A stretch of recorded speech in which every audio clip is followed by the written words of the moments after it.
Good morning. Here we go. See ya. G'day and welcome to Gardening Australia. Who doesn't love a garden expo?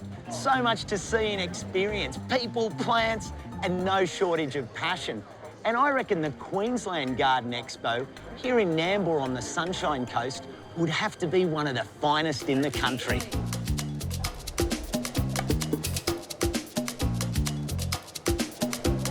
The event this year is free of single-use plastic bags.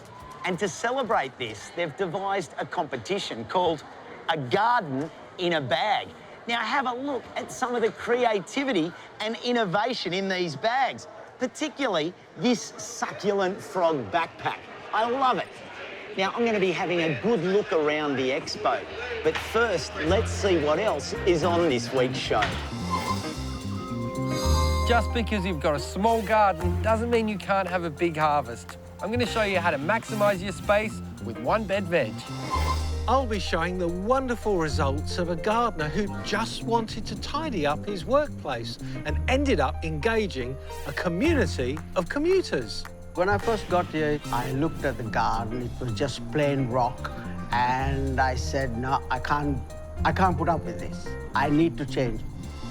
I'll take you for a walk around my garden to show you some of the stranger fruits of my labour.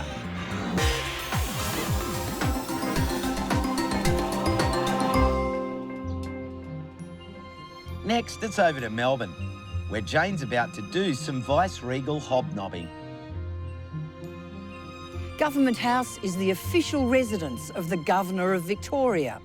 It's located in King's Domain, Melbourne, next to the Royal Botanic Gardens. The elaborate house was constructed between 1872 and 1876, positioned on a sandy hill full of banksias. Now the garden has many mature trees. One of my favourites is this magnificent Queensland kauri pine. These giants, they can grow up to 40 metres high, and this one is probably 150 years old. This Illawarra flame tree is native to Australia's tropical east coast. It's famous for its bright red, flame-coloured flowers in late spring. The current governor, Linda Dessau, is passionate about these gardens and making them accessible to all Victorians. Thank you very much, Governor, for having us here. It's an absolute delight to be in your splendid oasis. Well, it's a pleasure to show it to people. It's so beautiful. It is, and the traditional garden is just beautiful, isn't it? It is. So that was laid out initially by von Mueller when he was the director of the Royal Botanic Gardens. And of course, then we called for a public competition. There was a competition in the early 1870s when this house was just about to be built. And of all people, a banker, Joseph Sayce, was the one who won the competition to keep designing the garden. Well. Isn't that interesting? Isn't that amazing? An amateur horticulturalist. Yes, and now look at it, because we're seeing it right in the maturity, aren't we? We are. The trees are just magnificent. And it's lovely having that Melbourne backdrop too, isn't it? It is. Wonderful. I think people are always pleasantly surprised by that, because that certainly wasn't here in the first place, was it?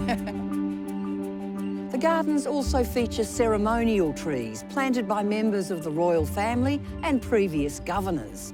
This Chinese fir tree was planted by Prince Charles in 1983, and this Moreton Bay fig was planted by Prince William. Since the governorship of General Sir Dallas Brooks in the late 1940s to 1963, it's been a tradition for the vice-regal couple to plant a commemorative tree at the end of their tenure. As a former barrister and judge, in 2010 the Governor was made an Order of Australia for services to family law and the community. With a clear understanding that supporting women supports the greater community, this Governor's contribution to the garden is aimed at doing just that. On a large sloping site, she and her husband, Mr Anthony Howard QC, decided to construct a new kitchen garden. I wanted to do one personal project that my husband and I would donate to the house. And so we have put in a kitchen garden. The garden itself is beautiful, but it's what happens in the garden that matters. The Peace and Prosperity Kitchen Garden program is designed for women of migrant and refugee backgrounds. It's a program where women can see Government House as a safe space where they can network and meet women from their local community. Participants range from young mums to grandmothers, and there's a diverse range of nationalities, including Sri Lankan, Malayan, Cambodian, Afghan and Vietnamese. Horticulturalist Susie Ellis maintains the kitchen garden and works with the women. It's a great site for a kitchen garden, nice and flat and open, no trees to bother you. Why was this the perfect spot? Historically, this is where the kitchen gardens for Government House were. There was an orchard here, so the produce going into the kitchen was sort of come full circle. It's happening again right here in this same spot. Can you describe the garden? We have 28 plots here. We grow seasonal, of course. We've got the leeks, we've got the cabbages. We will continue with the lettuce, and we have some beautiful dwarf apple trees along one of the boundaries. What do you think the women get out of it? What's the best thing that they sort of come out with? The fact that they can go back into their own community and practice the skills they've learned here, perhaps practice a new recipe they've learned here. And they're learning all the time. Yeah, That's I'm very, learning now. yeah, which is good. And you have fun. Yes. You have fun. That's what gardening's all about. That's good. They also gain a great confidence. I can see the confidence developing every week they come in here. So, and it's helping me in confidence too, because we share a lot of produce from this garden. I feel very good that it's healthy produce. I know it's good for them. They understand what the produce is and how it's used and how it can be used. What are you and the ladies doing down here? We're collecting some lettuce. Yes. Very nice. And what's it going to be for? It's for the salad for the lunch. Oh, so we're going to be eating it at lunch. Yes. Lovely. Oh, it looks delicious, my goodness. Today, the cooking team are Rohingya women from Myanmar. The lunch is a chance for the Governor to meet the women and eat fresh produce from the garden.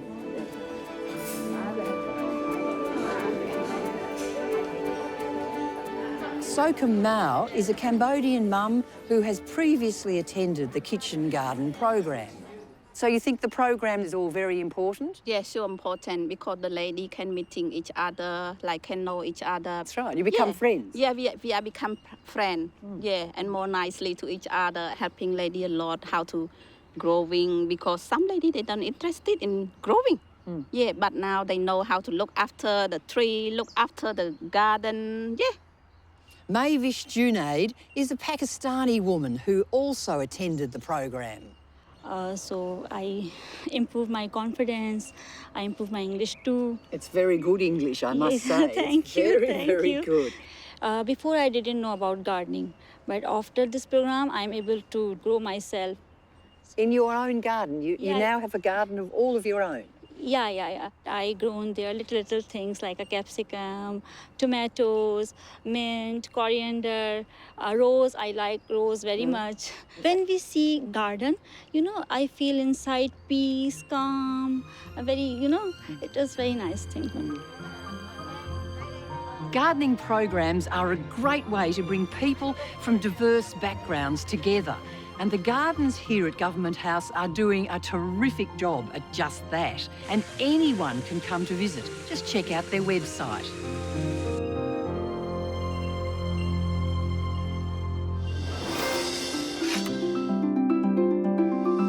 Can you grow a gum tree in a pot? Well, of course you can. You've just got to choose the right variety or treat it in the right way. I grow lots of these malleeform eucalypts. I like them in old mop buckets. Things like this Eucalyptus cyanandra. In the wild, it's only 2 or 3 metres anyway, so it makes a really good contender for a small container. I also have a thing for big eucalypts. This is one of my absolute favourites. Eucalyptus polyanthemus, also known as the red box. And it is a big tree. I couldn't live without one, so I bought a $12 tree, I put it in this big pot, and it's producing this fantastic foliage. This might last me 2 or 3 years like this, then I can take it out and start again and pass this one on to its new owner. Why do some variegated plants lose their variegation? This is quite an interesting question because some plants lose their variegation when they lose their vigour. Things like variegated aspidistras need to be regularly propagated, and that stimulates vigorous growth and they have better variegation in them. But with other plants, sometimes that variegation is a result of genetic instability, and that can sometimes go in favour of the variegation, and other times they can revert back to their natural colours. Now, if this occurs on a little patch or a couple of branches on an otherwise perfectly variegated plant, we'll prune off the green bits. If you don't prune them off, they often will have so much vigour they'll dominate the entire plant and the variegation will be suppressed completely. People often ask us why their wisteria isn't flowering, and there are a number of different possible causes for this. The first is, if the plant you've bought was seed grown, it can take 5, 7, even 10 years to flower. So it simply mightn't be old enough. Another thing is, if it's not watered enough, it's not going to flower for you. Or if it's fed with too much nitrogen-based fertiliser, you'll get a lot of leaf growth and not flowers. And the last possible cause could be possums. If you have a possum problem, chances are they love to eat the flowers just as much as you like looking at them.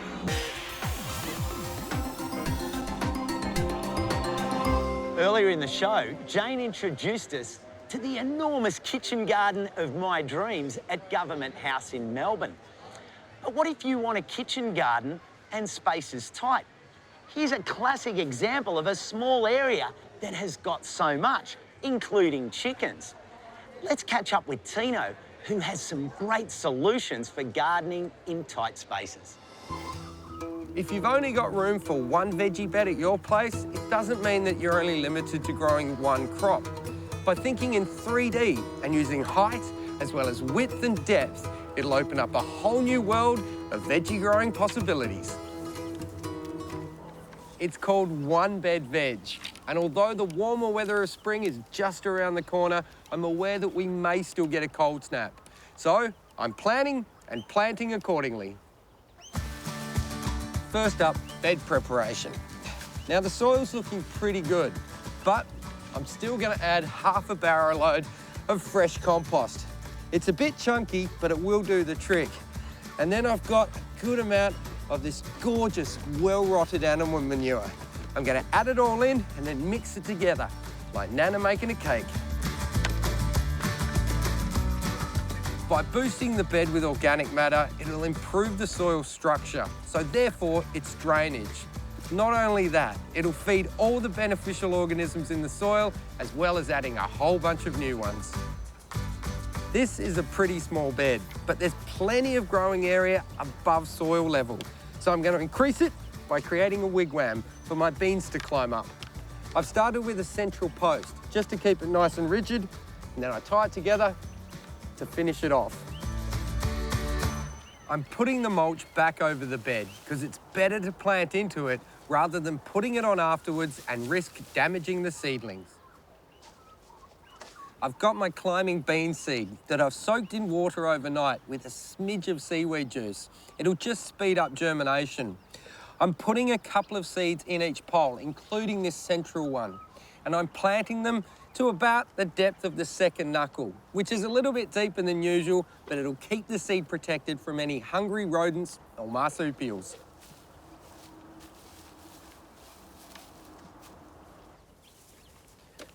The soil is still a little bit too cold to be planting my pumpkins directly in the bed. So I'm going to germinate and grow them on in one of these biodegradable pots. I've made a mix of potting mix with a bit of compost that'll hopefully hold on to just the right amount of water, because pumpkin seeds have a tendency to rot if kept too wet. So what I'll do is I'll plant them, I'll water them in, and then I'll leave them until they form their first true leaves. Then the plants will be ready to go in the bed. And the great thing about these biodegradable pots is I can put them in without disturbing their roots. Eventually the beans will clamber up the teepee, leaving plenty of room for the pumpkins to ramble over the bed. But until the pumpkins are ready to go in, I'll borrow their space and plant a quick crop of loose leaf lettuce. This is a great cut and come again crop. Just pick what I need and they'll keep on growing till the time comes when I rip them out. I'm I'm going to finish off the bed by planting some spring onions around the outside. By choosing crops that work well together, by sneaking in quick-growing crops and making use of the vertical space, you can grow plenty of veggies no matter how small your garden is. If that sounds like you, have a go at One Bed Veg this weekend.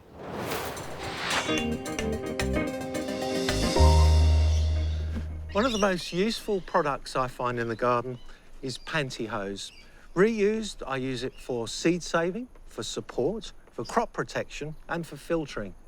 Right at the moment, I'm using pantyhose to protect jackfruit from nibbling possums, and it's great for protecting guavas against rats. Often we use water-soluble sprays, but those water-soluble sprays contain particles which can block a nozzle, and they can convert a gardening chore into something which is really tedious. But filtering through pantyhose eliminates that problem. I also use them to make sure that things like tomatoes get the support they need. Now, tomato stems are very soft, quite fragile, but they carry a heavy load. And I find there's no equivalent to the stretch and support that pantyhose provides. When it comes to seed saving, some of the things I save are like this. This is the Atlantic butterfly pea, and it's a legume. And typically of legumes, they have seed pods which explode and scatter the seed. So by enclosing these, when the seed are ripe and ready to explode, they burst, release their seed into the pantyhose, and I don't lose anything. But even more importantly, the pantyhose breathes, so that seed, if it gets wet with rain, it won't go mouldy. It'll remain fresh and dry and viable. And lastly, another use for pantyhose to protect my crinum lily. Anybody that's grown these plants will know their main enemy is the amaryllis caterpillar, and they can eat any part of the plant and they can sometimes kill them. So I spray the whole plant with neem oil.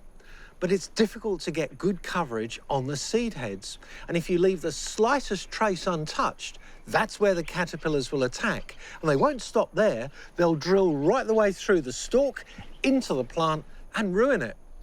So I use the ends of pantyhose to enclose the fruit. And that way they can develop, and I get both the beautiful scented flowers and seed for a next generation. So pantyhose, reused in the garden, there's dozens of different uses, and really, well, to be honest with you, I couldn't live without them.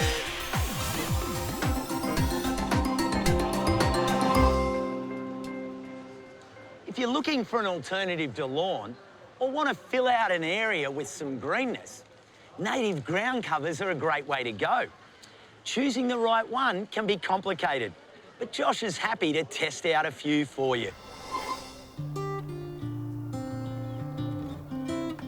I've got some spots at my place that I want to fill out with native ground covers. A sunny verge, shady front yard, and a high traffic driveway.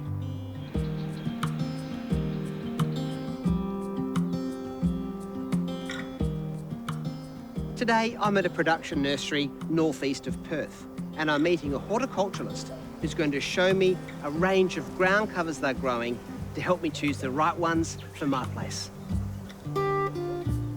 Christina Winter is a horticulturalist who spends her days growing plants and providing advice on species selection. It's great to see the plants you're propagating being grown out here. Yeah, this area is our mother stock garden. We use this for our propagation and cutting, so we try and plant them out here so that they're tried and tested before they go out to the commercial world and the home gardener. And what kind of care are they given? Really nothing at all. They're grown in pure Perth sand, little to no fertiliser, and yeah, just drip irrigation. Sounds just like my place. Great chance to see what might do well. Let's take a look. Great. So I can see you've got 3 different types of Myoporum parvifolium here. Yep. A real favourite. The broadleaf, the fine leaf form, and the purple leaf form. Yep. Very popular? Very popular. They've been around for a long time and they're still used everywhere today. So. Good performance. Well, I think it's the broadleaf form that I'm into. Why do you think this has been so popular? It's a tough plant, fast growing, can put up with coastal conditions, and it flowers for such a long period of time every year. And it can take a little bit of foot traffic too? Yep. can walk over the top of it. And very lush looking too for such a drought tolerant plant. Yeah, and I think that's what makes it so good for the home garden. It brings a bit of greenery into the garden. Well, this one makes my list today. Here's a new one you wouldn't have seen, Josh. Wow, look at this. It's a Calathumnus, I'm assuming.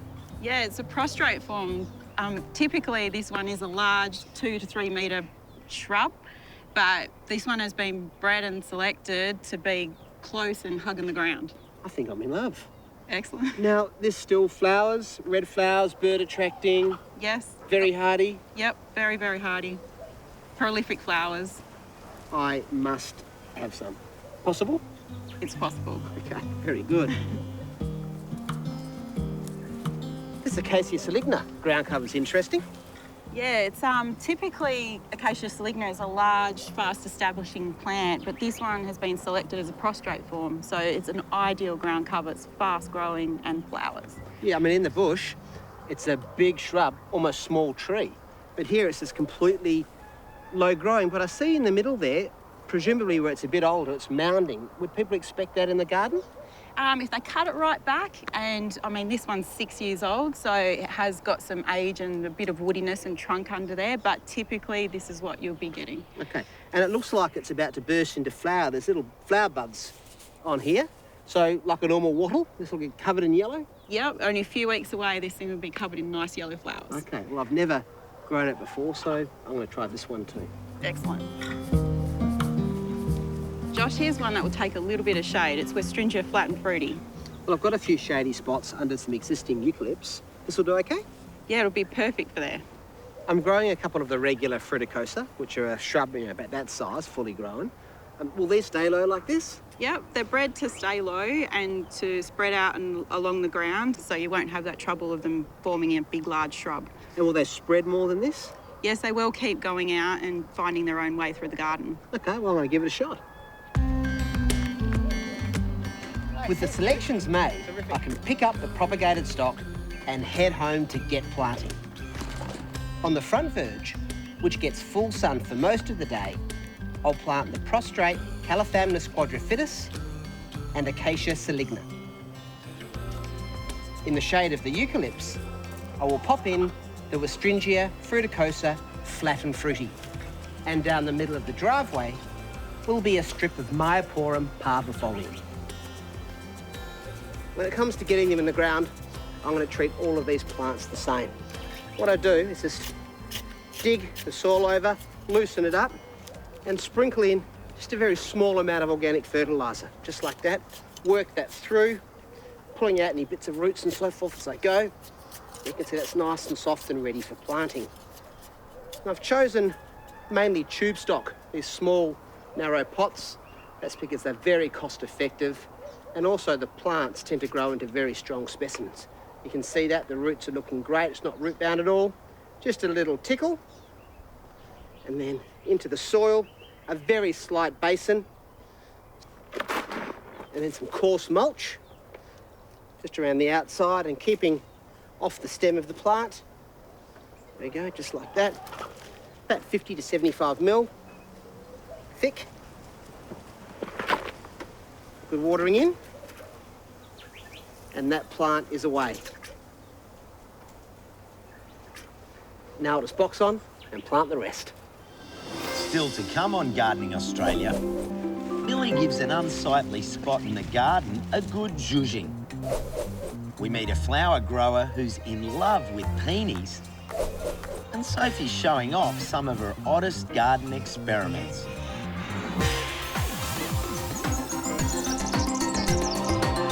It's time to hop on the Garden Express with Jerry, who's gone loco about a garden he discovered in Brisbane. Ready to go?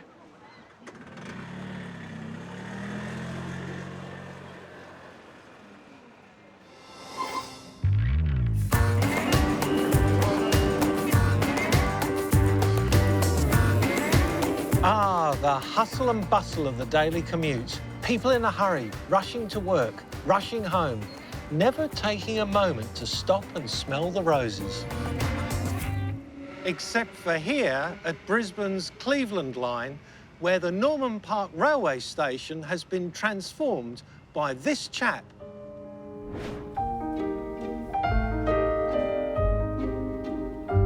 Meet Anthony Vethican, Norland Park's station master and gardening inspiration for a community of commuters. He's taken it upon himself to improve the look of the station under his charge. The result is a vibrant riot of colour that significantly improves the lives of the hundreds of commuters passing through daily. Welcome to Norman Park Station. I hope you have enjoyed your trip. Feel free to enjoy the garden. It's beautiful. Good morning. Can I help you? When I first got here in 2015, I looked at the garden. It was just plain rock. And I said, no, I can't put up with this. I need to change it. So I just stuck in a few plants here and there, right on the top, just to make it look good when the customers come in. And from there, it just escalated. The customers saw me doing plants. Every morning, I will get a bag of plants sitting on my tap. Please leave all your plants on the tap provided. All plants gracefully accepted. So, Ruth, you'd be described as a frequent donor for this garden. Yes, and I'm a frequent train traveller, especially in the early mornings, fortunately, when Anthony is here on duty. And I've seen this garden from the beginning, and I have given some plants to Anthony, and because he gives so much pleasure back with the garden, and everybody loves it. I think it's a vast improvement on what it used to be. It's beautiful gardens now. It makes me feel great. I love looking at the plants and seeing what's happening, what's new, what's changed. Yeah, beautiful. Anthony's plant choices are simple and, importantly, resilient. The garden features well-known plants like geraniums, succulents, aloes, palms and euphorbias, to name a few. So where did you get it from? I saw a garden with a bike on it, right, with the flowers. So I decided, hey, I got to put that in my garden. And I saw this bike in the recycling center, and I asked the man how much. He said, $10. I said, $10 for a rusted thing. He said, you want it? I said, yes. I said, I'm going to put it in the garden. He said, I don't care where you put it, it's $10. So you got another bit of garden art. Again, I saw it in a garden, and I wanted a wheelbarrow. I really wanted a very old one, a rusted one. And if you take the earth off this, there's no middle. But that guy still wanted $10 for it. And then I had this old lady come and give me some elk horns. And I said, where am I going to put it? On that tree. So I nailed it to the tree. And she comes and looks at it every morning. My elk horns are doing well. I said, what do you mean yours? They're mine now. Well, here's one for you. Thank you, and thank you. What is this? Well, it's a type of bromeliad. It needs no maintenance, and in summer and autumn, it puts up flower spikes about so high, and they have jade-coloured flowers, so it's really quite pretty, and birds will drink the nectar from it, so it brings a bit of life into a garden. Since you gave it to me, I'll put it in the prominent place that everyone can see. You can trust me on that one. And I'll stick your name on it.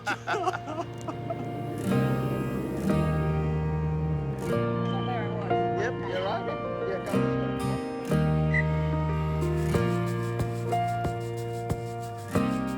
Your taxi is not here yet, but if you have a problem with the taxi, just let me know. I will ring them and get them back. Okay, thank you. Okay?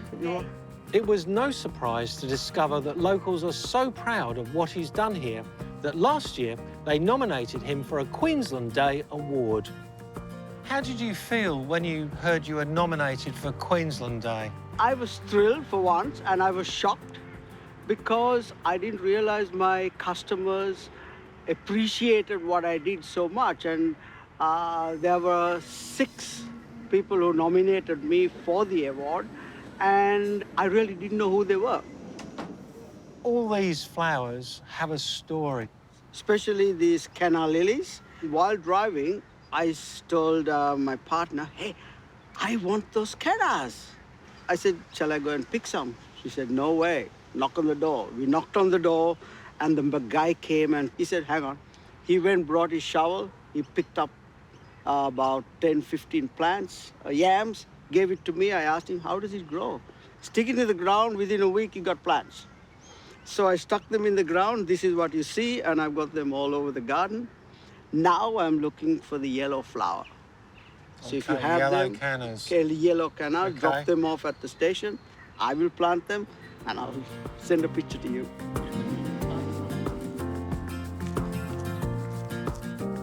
When his working day is done, off comes the station uniform and on goes the gardening gear.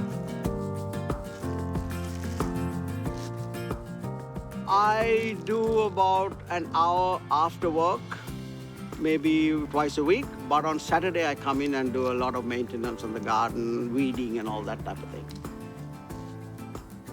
Jerry, I've done it. The plant is in the ground. And I'm calling it Jerry. Cheers. I'm honoured. That's it. It's such an inspiration meeting people like Anthony. He brings so much joy into the lives of others just through the simple pastime of gardening. I do it because I love gardening. I started the garden. I cannot neglect it. I have to make it look good.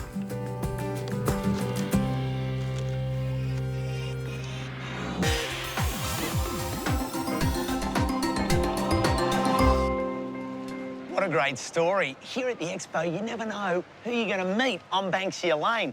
Jerry, tell me a little bit about Station Master. Hello, Possum. He was fantastic. He was an all-singing, all-dancing, all-gardening station manager. What more could you ask for? Absolutely nothing more. And speaking of asking for more, Millie's actually doing a makeover of her own down in Victoria. So let's go and check it out. It's good to see you.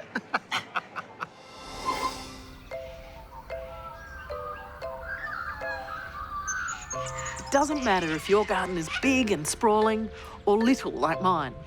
Either way, it's important to build space just to sit. This is my absolute favourite spot in summer. It faces full west, so when I bought the house, the first thing I did was build this pergola. Brick and stick method, of course, and planted a couple of hop vines. They absolutely belt up, and in summer, they almost completely cover this structure, providing the most magic microclimate for me and lots of new plants, which I love.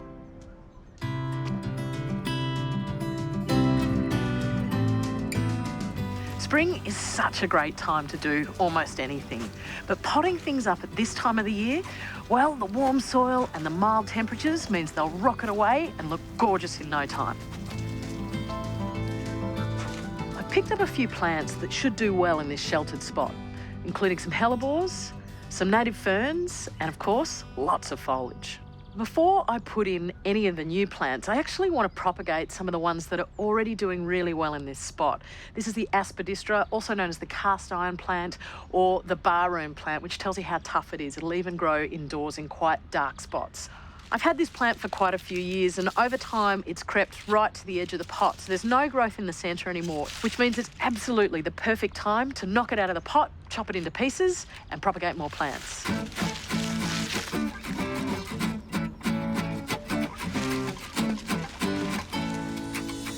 You can see there's actually lots of little plants here with a few shoots or a few leaves coming off at the tip. You want to keep decent sized little rhizomes, and I'll check to pull off any really damaged or dead pieces before I pot these into a new pot.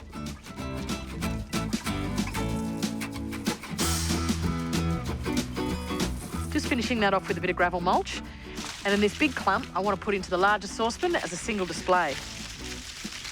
Once I got that done, we can start playing with those new ferns. Years ago, I found this beautiful old stick. Well, it's almost a tree, and I've finally found the perfect use for it.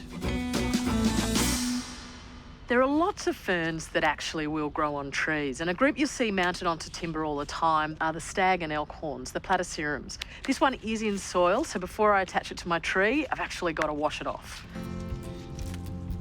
In order for a plant to grip onto another plant, it usually has some nice rough bark to hang on to.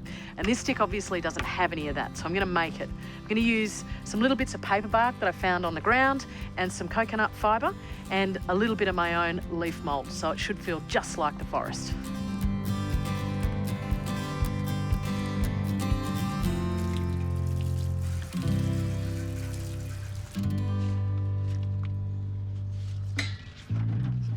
Well, I reckon that's a pretty simple way to make nice use of that shady little corner, but I'm not finished yet. While I'm getting a bit creative with plant containers, and they will grow in anything, I thought I'd use some of these hollow logs. They're great habitat just lying around in the garden, but of course you can make them into pots as well.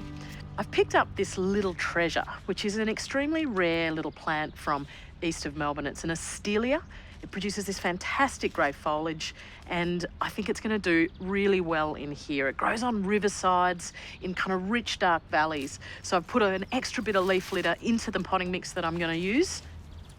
I reckon that'll go well, just down next to the cyathea. One of my absolute favourite containers for growing plants are the vents on the top of the old stink pipes. I actually collect them. These make great little planters for forgiving plants. I've got a selection of succulents, bromeliads and tillandsias to try today. I'm going to pot them up.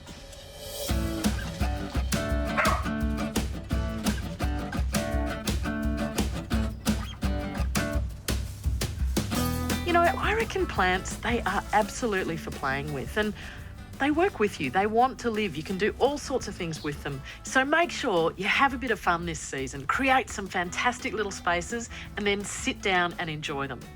What are you waiting for? Tomorrow, it's spring.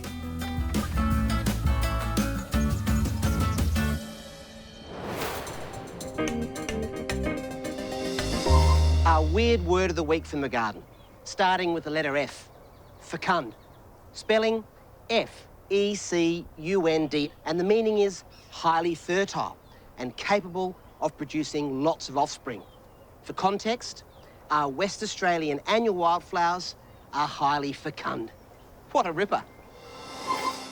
As you can see from this fantastic festival, Queenslanders love their foliage. Next, we meet a bloke who loves flowers. He's definitely, totally, unquestionably besotted with peonies.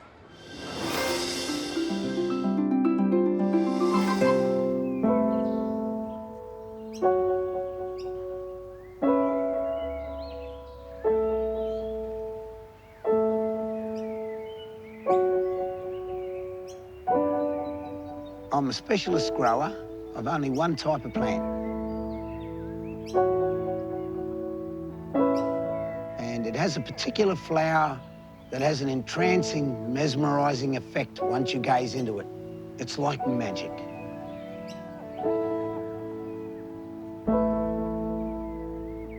My name is Ron Bogle, and I live about an hour and a half from Melbourne.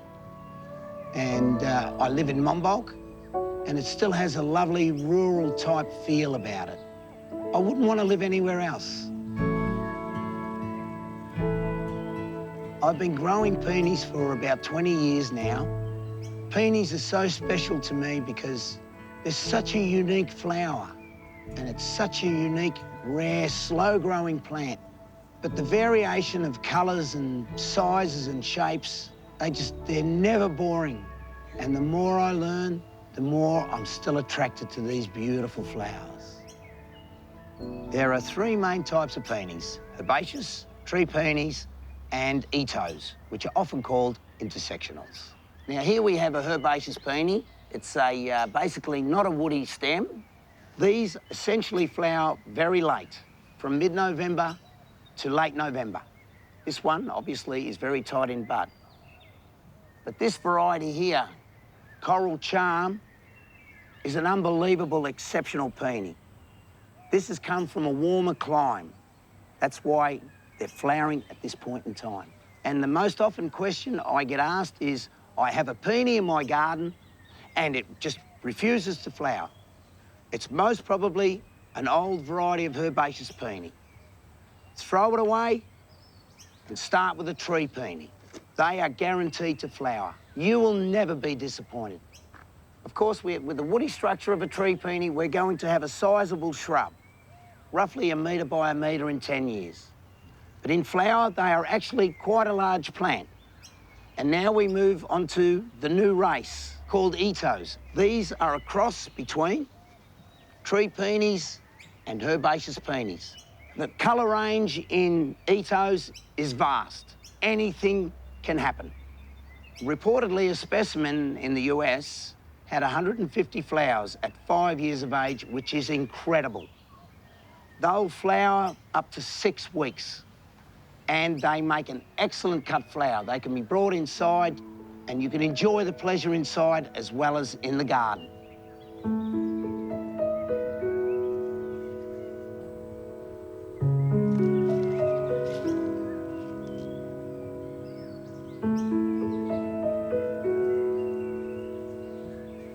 This is called tamafuyo, and Japanese names have meanings. It means jeweled lotus.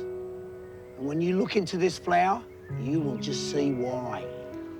It's the most gorgeous blush of pinks. It's very difficult to propagate, and I pull out all stops on growing as many as I can, but I rarely, if ever, have any in stock. They just grow legs and walk away. This is another one of my 10 out of 10 favourites, and it comes from the province of Gansu in China. And I obtained these plants from a lady in Keilor who was importing them 10 to 15 years ago. And it gets the ultimate rating. Perfect form, and it has typical Chinese doubling in the fact that the centre of the flower is fluted out. What makes a flower 10 out of 10 for me is the blend of colours and the doubleness and the overall effect it has on you when you first view it.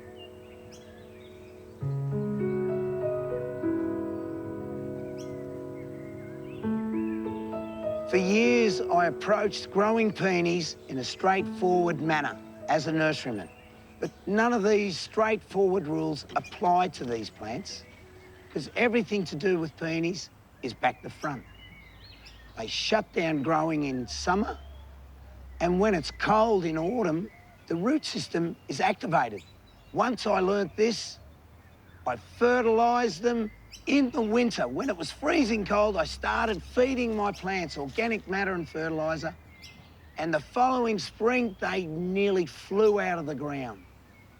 In regards to planting a tree peony, what we're looking for is full sun. The more sun we have, the more flowers you're going to get and the neater the bush you're going to get. So we're looking for a planting hole around 1 metre or just under is fine. So we loosen the soil, and then here we have 4.5 litres of white lime, agricultural lime or garden lime, not dolomite lime. Spread this all over our planting hole. And now I'll add the manure. Chicken manure, cow manure, fantastic. It might seem like a lot, but tree peonies are very hungry plants. And mix it as best as I can. Now I'll put the plant in. I'll tap the pot off. Now we do not need to tease a tree peony. The roots are very tender and fleshy, so I'm just going to drop it in the hole. Backfill, roughly the same depth as the soil, and then I'll water it in. With some fish emulsion. Seaweed's okay, but it's rather weak. Fish emulsion, very smelly, but it really does the trick.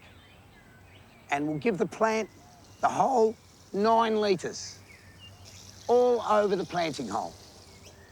As long as you have a minimum winter chill of 2 to 5 degrees for 2 weeks, that is all the chilling they require, and they'll just flower happily, no problem at all. Often people say to me, I've seen a tree peony, it's just an ugly-looking plant. And when I ask them where it's growing, they say, oh, under a big tree. And I'll say, well, there it is for you. It's trying to get away from that tree and find the sun so it can flower.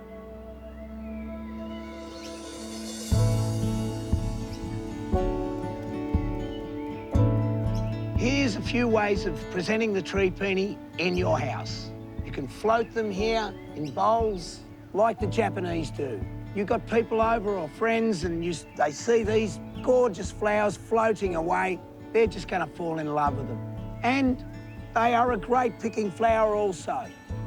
A mixed bunch on the dining table looks astounding. The Chinese call them the king of flowers. It's so easy to see why. I'll be growing peonies till I croak. And the old saying is, you stop working, you start dying. So my knowledge isn't lost. I've decided to put a pen to paper and write my own book about tree peonies in Australia. And it's going to be titled Destiny. And that will be the legacy I'll leave behind, and other people will be able to enjoy peonies for the rest of their lives.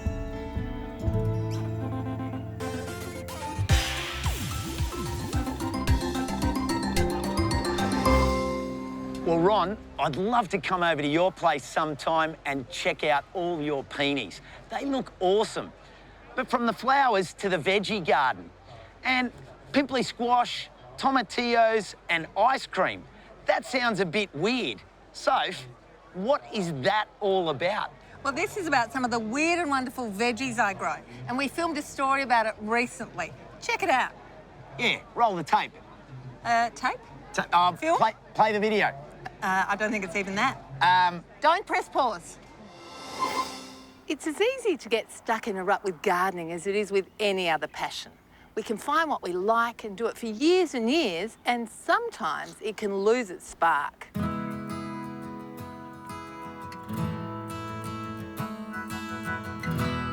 As gardeners, we can be creatures of habit. It's comforting to plant veggies that we know will thrive in our gardens and that we like to eat. But variety is a wonderful thing when it comes to the vegetables that we can grow.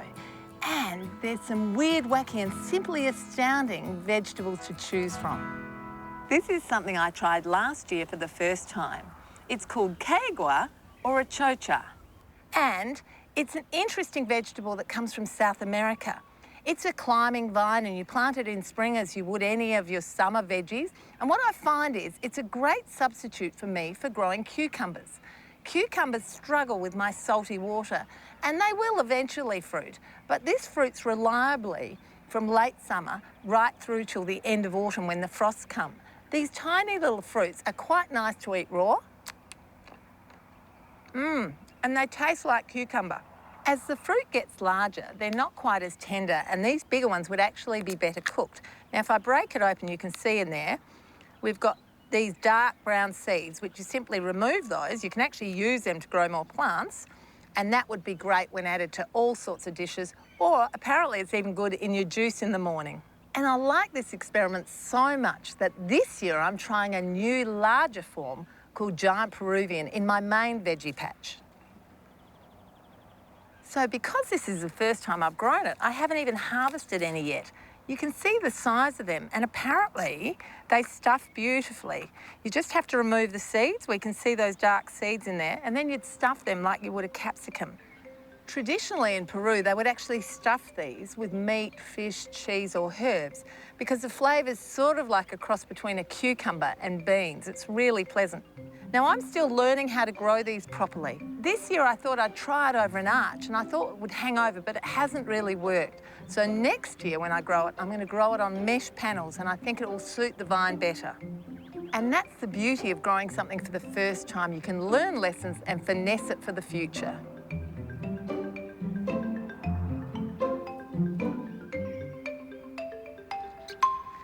Zucchinis are a staple in most summer veggie patches. And as well as growing the green one, I like to grow the yellow one too. But this is a new type of squash that I'm very excited about. It looks dreadful, but it tastes great. It's called pimply squash. And you can cut it when it's green and steam it, and it's a lovely firm flesh with great flavour. But there's another type of squash that I'm really excited about growing, and it's called gem squash. And they're down near my pumpkin patch.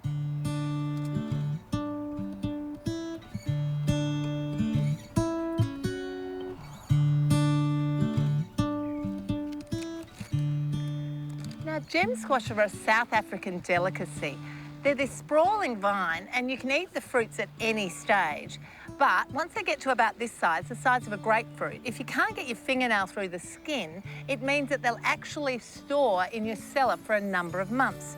How I like to eat them is cut them in half, scoop the seeds out, and then steam them. Serve hot with a dollop of butter, salt and pepper, delicious. This really is the perfect size squash for one person.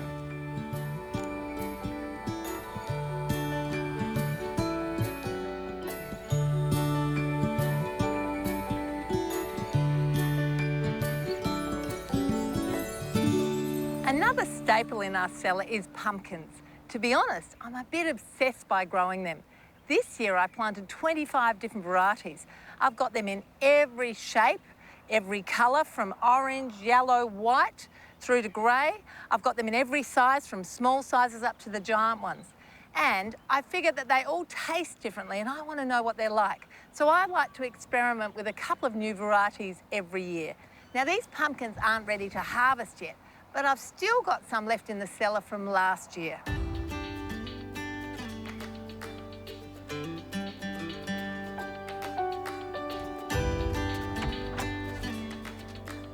It's why I love growing squash and pumpkin, because I get to enjoy the fruits long after the harvest is over. If you're lucky enough to have a cellar, it's the perfect place to store them. But if you don't, you could try a cool veranda, even a cool room in the house, or even a cool cupboard. The tricks about storing stuff, though, is you do need to check on them regularly. Ideally, space the fruit slightly apart, because if one does go rotten and they're touching each other, it will spread. Now, I'm going to take you inside into the kitchen to show you another one of my stranger fruits.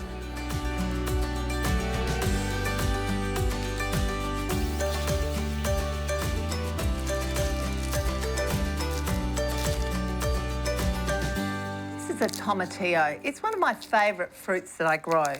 When you eat them fresh, they taste sort of like a cross between a plum and a tomato. They grow as a low, sprawling plant with these amazing green lanterns. But when the husks dry off and go a brown colour, you can actually harvest them. And what I've found is it pays to take the husks off as soon as you harvest them. Because if you don't, and there's a fruit that's been damaged inside the husk, it will go off and make them all smell yucky. Now, I like to eat them fresh, but my all-time favourite thing to do with them is to roast them and put them with ice cream as a treat. Good gardening comes with a healthy dose of experimentation. Why grow the same old thing when you can challenge your gardening skills and your taste buds with something new?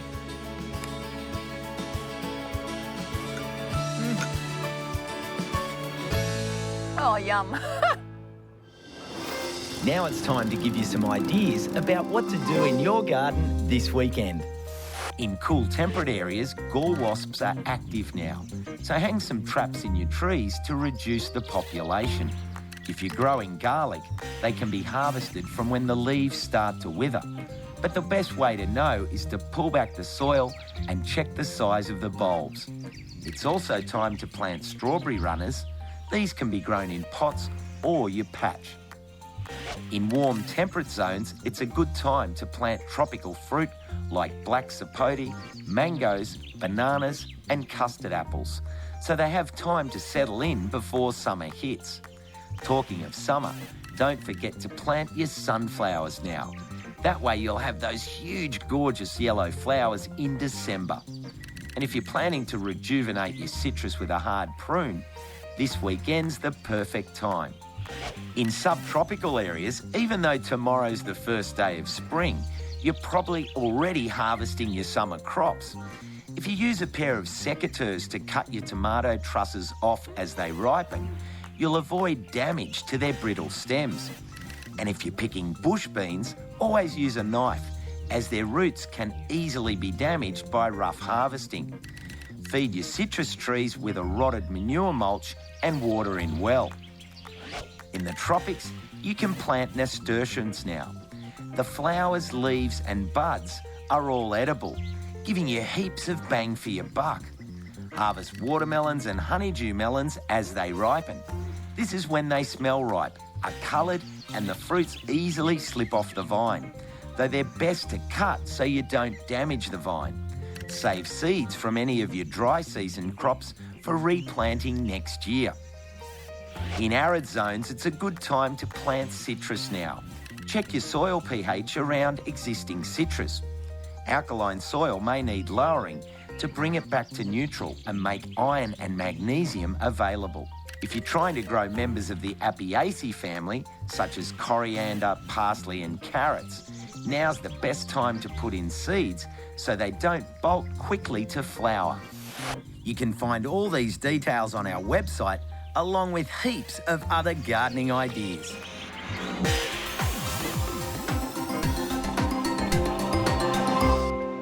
Well, what an hour of beauty and practical inspiration. I hope you enjoyed it. Now, if you want another fix of gardening during the week, jump onto our website, and of course, there's Facebook and Instagram too. I've got so much more I want to check out here at the Expo, but here's a taste of what we've got for you next week. Snails. They may conjure up thoughts of murder in most gardens, but I'm going to introduce you to a malacologist who's going to change your attitude to these wonderful recyclers. I cannot wait to introduce you to this tiny little species surviving here in the grasslands and introduce you to the woman who's making it her life's work to save it from extinction. I've got some herbs to zhuzh up these planters. I'm adding in all new potting mix and some delectable food plants that are nutritious and tasty.